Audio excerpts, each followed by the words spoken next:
Hoje eu vou fazer uma pregação totalmente diferente de qual eu fiz nos últimos 5 anos. Por que eu vou dizer o que eu vou dizer? Porque eu não quero depender do seu engano para exercer meu ministério.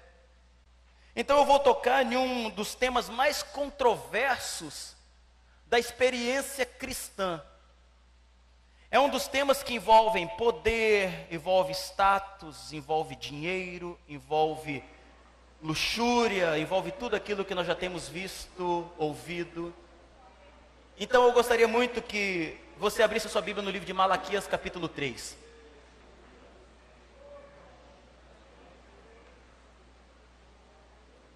Eu vou com os irmãos, sem usar nenhum outro argumento a não ser a própria Bíblia, para que os irmãos aprendam e nunca mais sejam enganados. O meu compromisso é com a verdade, irmãos. Eu sou um homem do Evangelho, eu não sou um homem do Ministério Vida. Quem está aqui pela primeira, segunda vez já sabe, ou quem não sabe, eu não sou assalariado aqui, eu não recebo nada. Ninguém que está aqui, tudo isso está limpinho, arrumado, essa galera, todo mundo aqui é voluntário, eu não estou fazendo nada ao meu favor, eu não ganho nada às custas disso.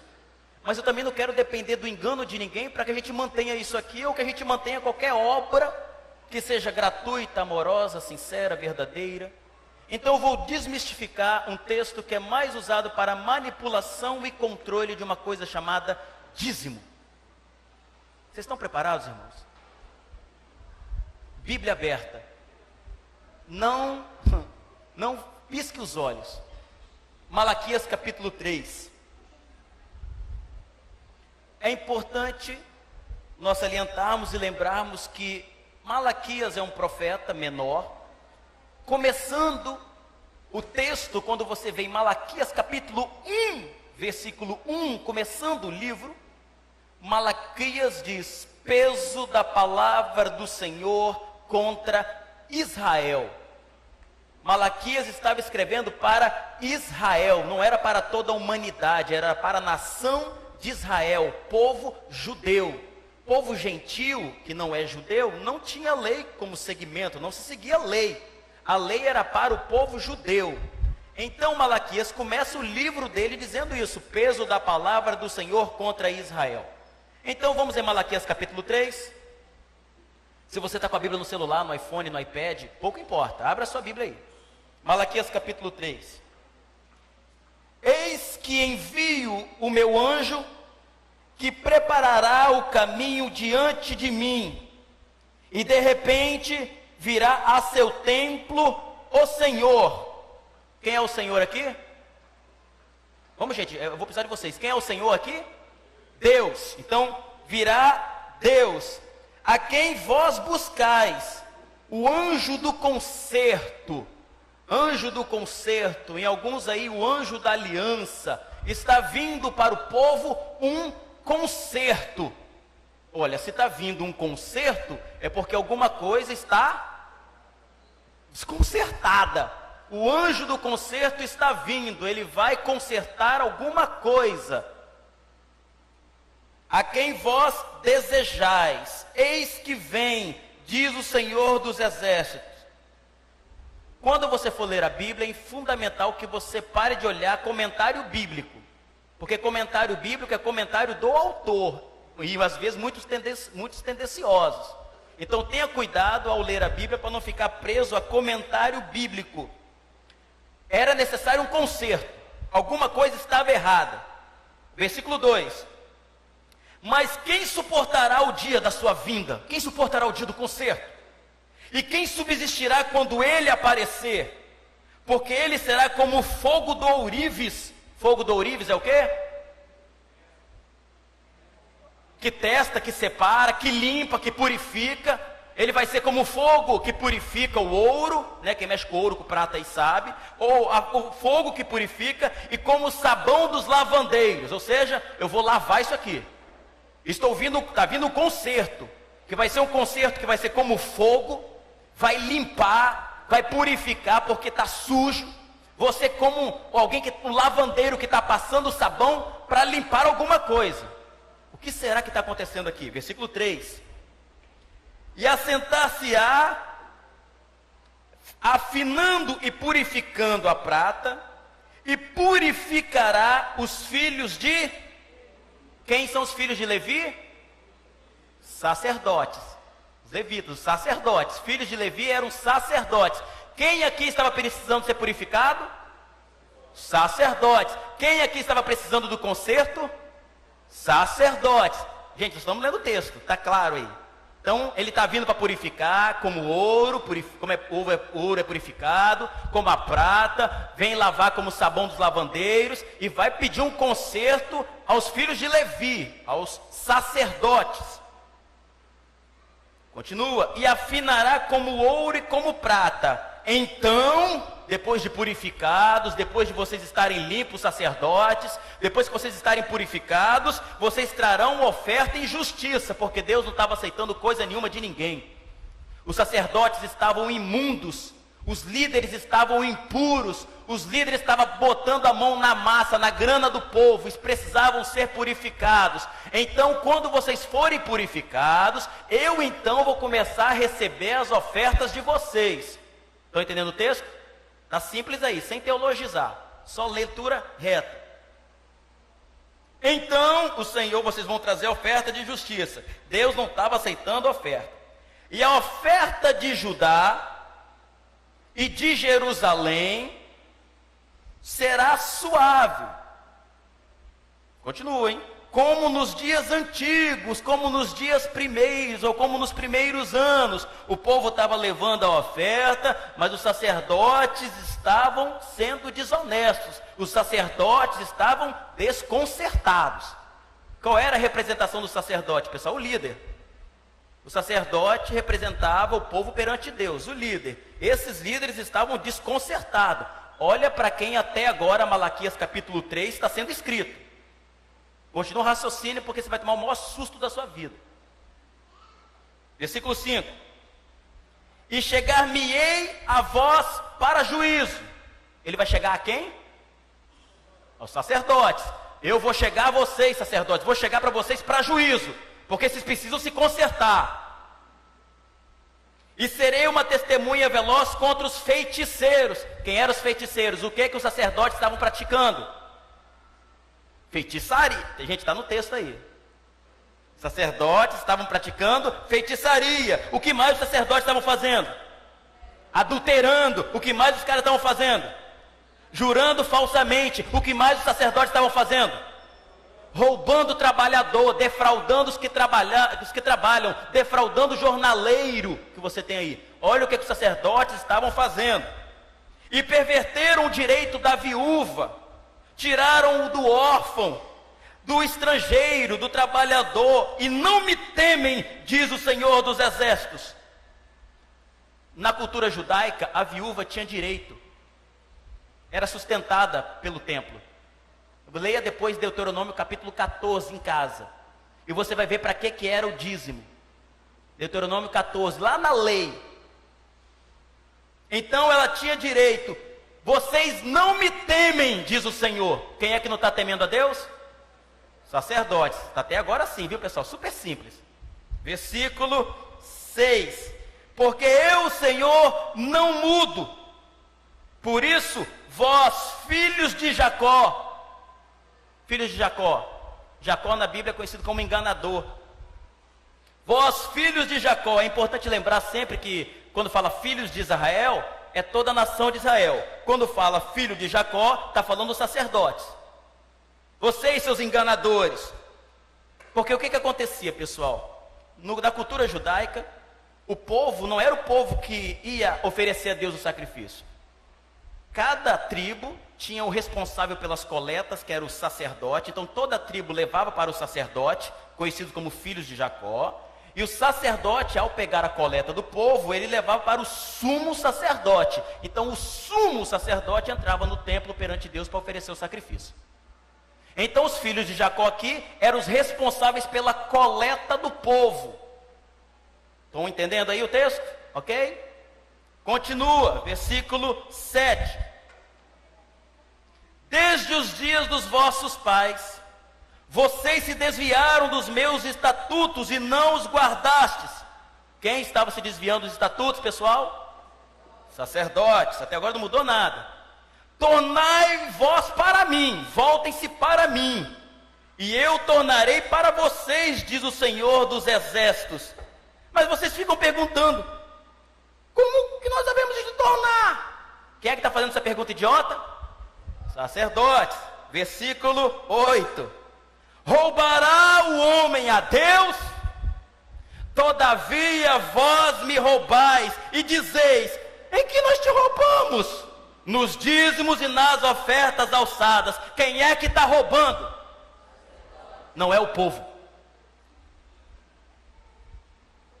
Toda vez que pastor vem com esse papo, roubará o homem a Deus? Vós me roubais. Ele aponta para o povo, né? Mas essa passagem não é para o povo, é para o sacerdote, que estava roubando o povo. É só ler Bíblia, irmãos, que a gente não é enganado. É só ler Bíblia para parar de ser enganado com medo de devorador, destruidor, bicho, capeta, demônio, que é só para botar terror para as pessoas obrigadas a darem até o último tostão. Aqui é só Bíblia, eu não estou citando ninguém, só Bíblia, leitura reta, interpretativa, simples. Continua. Roubará o homem a Deus? Vocês sacerdotes, vocês têm como me roubar? Todavia vocês estão me roubando e perguntando, no que nós te roubamos? Nos dízimos e nas ofertas alçadas, com maldição sois amaldiçoados, porque me roubais a mim. Vós, toda a nação. Que nação? Nação de Israel. Para aqui. Olha que texto sério. Com maldição sois amaldiçoados. Que maldição? Vou explicar daqui a pouquinho qual é a maldição. Daqui a pouquinho, não tem nada. Eu te amaldiçoo, não é nada disso. Vou explicar aqui no texto, daqui a pouquinho. Só ler Bíblia, para não ser enganado. A oferta que eles estão roubando é da viúva, do pobre, do jornaleiro, do trabalhador. E estão dizendo, mas no que nós estamos roubando? É isso que está acontecendo aqui. Versículo 9. Com maldição vocês são amaldiçoados, porque me roubais a mim, vós toda a nação. Você está percebendo que agora a nação toda está tomando a cabeça? Esse é o maior perigo de quem está dando dinheiro para pastor fraudulento, sustentando obra fraudulenta e dizendo, não é problema meu que eu estou dando dinheiro lá, ele que se vire com Deus. A nação toda está sofrendo por causa de pastor ladrão, por causa de sacerdote ladrão, pilantra, e você sustentando esse tipo de pilantragem. Desculpa, visitante, hoje eu tenho que passar o rodo aqui. Tem que esclarecer o povo, vou parar de ser enganado. A mãe passando fome em casa, acabou o gás, e o filho da mãe tem coragem de ir para a igreja dar todo o dinheiro, mas deixa a mãe morrendo de fome, falando que Deus vai prover. Nunca leu a Bíblia, o que 1 Timóteo 5,8 diz? Se alguém não cuida dos seus, e principalmente da sua família, negou a fé, e é pior que um infiel. Aí fica dando dinheiro para o pastor ficar andando com um carro luxuoso, pagar viagem para tudo quanto é lugar, manter prédios luxuosos, templos milionários, e a pobre e a viúva, o estrangeiro pobre está morrendo de fome. Que igreja é essa? Deus que nos livre dessa porcaria aqui. E o povo morrendo de medo por causa dessa passagem, e essa passagem é para o sacerdote, não é para o povo. Aprenda a Bíblia, igreja, para não ser enganado. Com maldição, lembra essa palavrinha, com maldição sois amaldiçoados, que eu vou explicar daqui a pouquinho. Versículo 10. Todo mundo estava sofrendo por causa de pastor ladrão, hein? Cuidado aí, hein, pessoal. Capítulo 10. Trazei todos os dízimos. Trazei todos os dízimos. Ué, não é o dinheiro, não? Não era dinheiro, irmãos. Lê Deuteronômio 14. Hortelã, coentro, cominho, fruto da terra, dos animais, não era dinheiro. Dízimos. Trazei todos os, está no plural. Não é trazei o seu dinheiro. Você vai ler Deuteronômio 14, vai ver lá que você só trocava em dinheiro quando você tinha muita coisa para levar ao templo e a viagem era longa. Então você pegava aquilo, trocava em dinheiro, onde Deus mandava você parava, comprava tudo o que quisesse, chamava quem quisesse e comeriam ali, bebida forte, vinho. Lembra que ler a Bíblia? Trazei todos os dízimos, tudo que a terra produzia, a casa do tesouro, para que haja mantimento na minha casa. Por quê? porque a viúva precisava comer, o pobre precisava comer, o órfão precisava comer, precisava de abrigo, o estrangeiro, o trabalhador precisava, os que dependiam do templo precisavam daquilo. Trazei toda essa comida, trazei todos esses mantimentos à casa do tesouro, para que haja mantimento na minha casa. Depois fazei prova de mim, diz o Senhor dos Exércitos, se eu não vos abrir a janela dos céus, e não derramar sobre vós uma bênção, que dela tal vos advenha maior abastança. O que era as janelas dos céus? Alguém respondeu aí? Chuva. A gente não canta, faz chover, abra as comportas. É chuva. O povo estava morrendo de seca. Com maldição sois amaldiçoados. Qual era a maldição? Não caía chuva. A colheita, a plantação do povo estava morrendo. O povo estava sendo amaldiçoado por falta de chuva. Então se vocês voltarem a fazer isso, eu vou abrir a janela dos céus e vai derramar chuva sobre vocês. Vai vir chuva sobre a terra.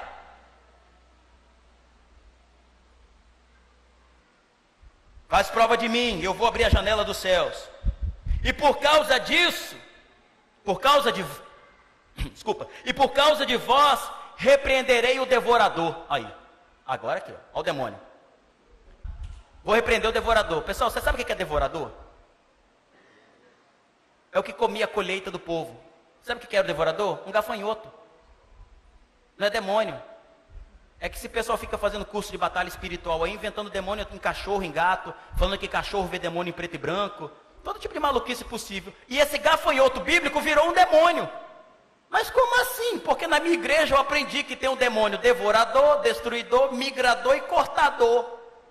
São 4 espécies de demônio que vai no dízimo. Quando a gente não dizima, ele come. Abra a sua Bíblia, deixa a Bíblia aberta aí, e dá umas 2 palhinhas para trás, vai lá em Joel. Joel capítulo 1. Olha Joel. Depois do livro de Oséias, Joel. Depois de Oséias, Joel. Meu Deus do céu, Bíblia na cara da gente, a gente pagando tora. Joel capítulo 1, versículo 4. Olha os tipos de gafanhotos, os tipos de demônios que as pessoas dizem que é, para quem não dizima. Joel 1, 4. O que ficou da lagarta, eles chamam de cortador, o comeu o gafanhoto. Esse gafanhoto é o migrador. E o que ficou do gafanhoto, o comeu a locusta, que é outro tipo de gafanhoto. Esse é locusta aqui, é o devorador. E o que ficou da locusta, o comeu o pulgão. O pulgão, outra espécie de gafanhoto, conhecido como destruidor. Não tem nada a ver com o demônio, irmãos. Eram os gafanhotos que vinham na colheita, de vez em quando, de tempos em tempos, ficavam, comia tudo e acabava com a plantação do povo. Continua no texto. E por causa de vós repreenderei o devorador, para que não vos consuma o fruto da terra, para que não coma a sua plantação. E a vide do campo não vos será estéril, não vai parar de produzir, diz o Senhor dos Exércitos. E todas as nações vos chamarão bem-aventurados, porque vós sereis uma terra deleitosa, diz o Senhor dos Exércitos. Acabou. Não tem demônio, não tem devorador, não tem roubando a Deus, porque essa palavra é para o sacerdote, não é para o povo. E está explicado. Bíblia pura, não tem enganação. Pastor, então, mas espera aí. Lá em Mateus 23, 23, abra sua Bíblia, por favor, Mateus 23, 23. É fundamental esse versículo no Novo Testamento, porque o dízimo era uma obrigação no Velho Testamento, era uma obrigação lá na lei. Não há mais essa obrigação de ninguém dizimar. Não há mais obrigação. Ninguém mais é obrigado. Na lei, para o povo judeu, era uma obrigação. Nós não somos judeus. Era uma velha aliança para o sustento do templo, para o sustento dos sacerdotes, para o sustento do povo lá. Nós não somos judeus.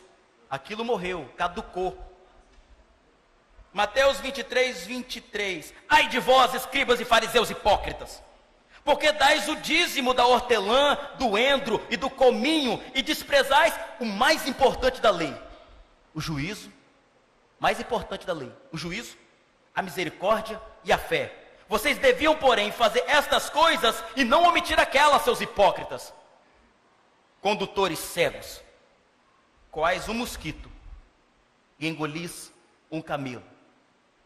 Por que Jesus mandou eles darem o dízimo? Porque era obrigação do judeu fazer isso. Porque existia o templo para eles sustentarem. E Jesus fala: vocês estão dando uma de exterior, dando o dízimo, doendo e do cominho, mas vocês não estão amando. Vocês não estão buscando a verdade, a justiça, o juízo, a generosidade. Vocês deviam fazer essas coisas sem omitir aquelas. Vocês seguem a lei. É por isso que na cruz Jesus falou: está pago, está consumado, está completo, tetelestai, está feito. Uma vez e para sempre, acabou.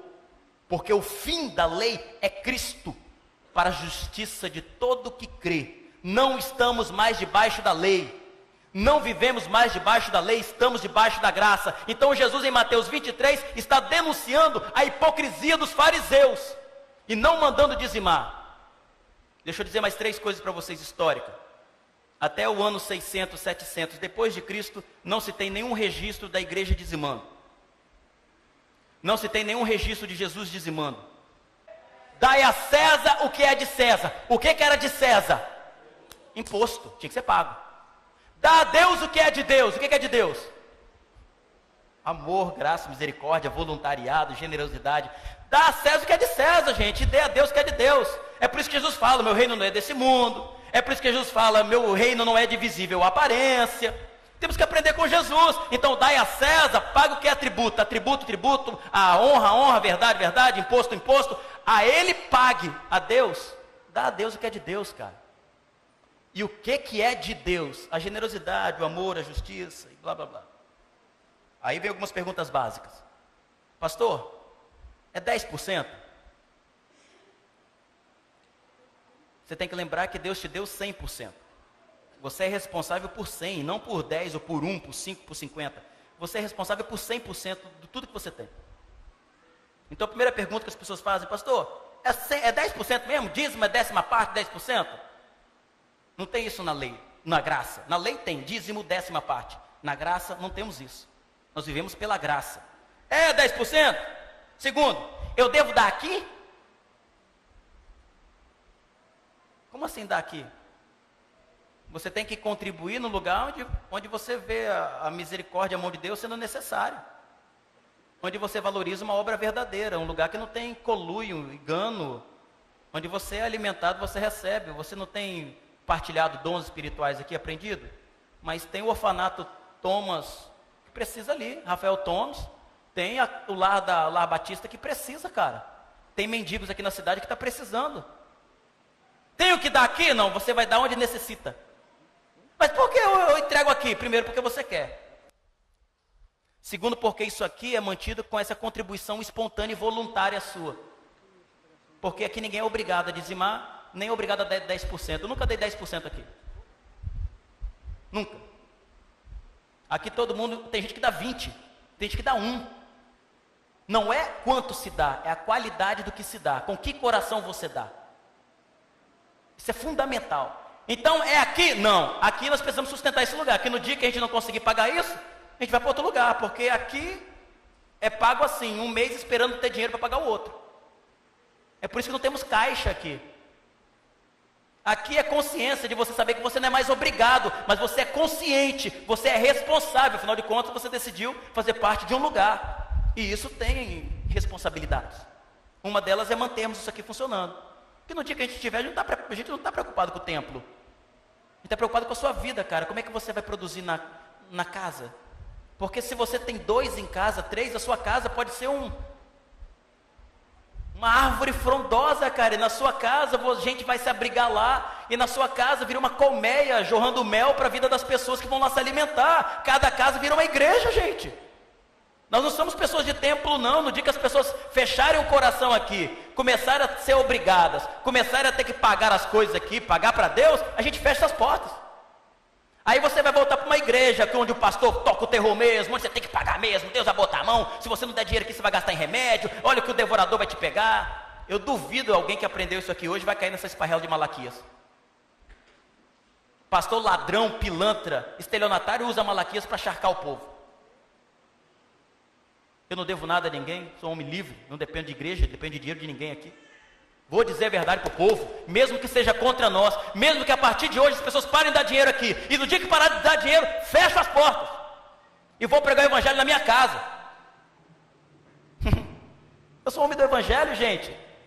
Seja do evangelho você, seja consciente, rapaz, pô, meu filho está aprendendo aqui, eu usufruo desse lugar, eu sou instruído, rapaz, olha como minha mente está sendo aberta aqui, pô, nada mais justo do que você manter isso aqui, mas por obrigação não, por pressão não, por medo não. O amor lança fora todo medo. Em Cristo não tem medo, meu irmão. Em Cristo você é livre, você é amado assim, com generosidade, sem generosidade. Mas quando você não é generoso, você vira um egoísta. O egoísmo acaba com a gente. Você é alguém que vive para o próprio ventre, alguém que só vive para você mesmo. É os seus interesses, as suas coisas, o seu dinheiro, e o teu irmão do teu lado morrendo de fome.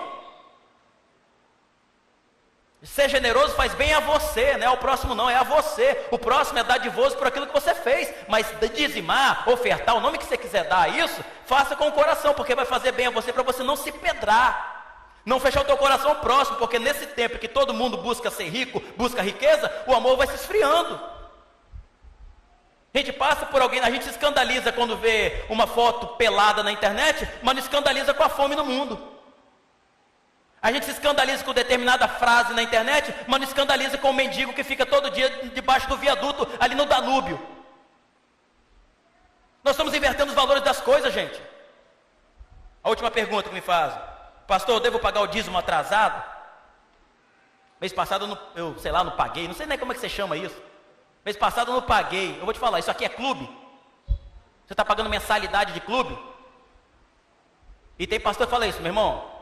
Percebi aqui na sua fichinha, vi aqui, meu irmão, qual aconteceu o mês passado com você, meu querido? O que aconteceu aqui, que eu não estou vendo seu nome aqui? Sai fora, foge desse lugar. Foge, meu irmão, é hipocrisia pura, foge disso, seja liberto. Você tem que falar, isso aqui é clube, é dádiva, é coração entregue. Para todas as perguntas que eu perguntei, é 10%, devo dar aqui, tem que pagar atrasado? A resposta é não. Para com isso, meu irmão. Deus não nos abençoa por aquilo que damos, Deus nos abençoa por aquilo que Ele é, porque Ele é Deus, é Pai, não é por aquilo que você deu não. Isso é barganha com Deus, não barganhe com Deus. Quem barganha com Deus, está querendo comprar a Deus. Dá por medo, dá por pressão, não dá por consciência, não dá por amor, não dá por bondade, não dá por misericórdia, dá porque é pressionado. Vamos fugir disso, meu irmão, vamos aprender Bíblia, vamos parar de brincadeira. Evangelho não é brincadeira, não é para menino, é coisa séria, é para gente séria, mas para gente livre. Eu não vou me contentar enquanto eu não tornar o povo aqui livre. Livre da manipulação e controle humano, de gente que só quer status, poder, ver qual igreja tem o maior, qual igreja tem aquilo mais roxo, qual igreja que tem mais poder, qual igreja tem mais carro, tem mais luxo. Não! É qual igreja que ama mais, qual a igreja que oferece o coração para o próximo mais, qual a igreja que tem mais verdade, qual a igreja que prega a justiça. A injustiça foi denunciada por Jesus no ministério dele inteiro. A minha oração nessa noite, desculpa visitantes que vieram, mas eu sei que essa palavra também pode ter esclarecido vocês, mas é importantíssimo nesse momento de decisão que a gente aprenda a amar a Deus com responsabilidade.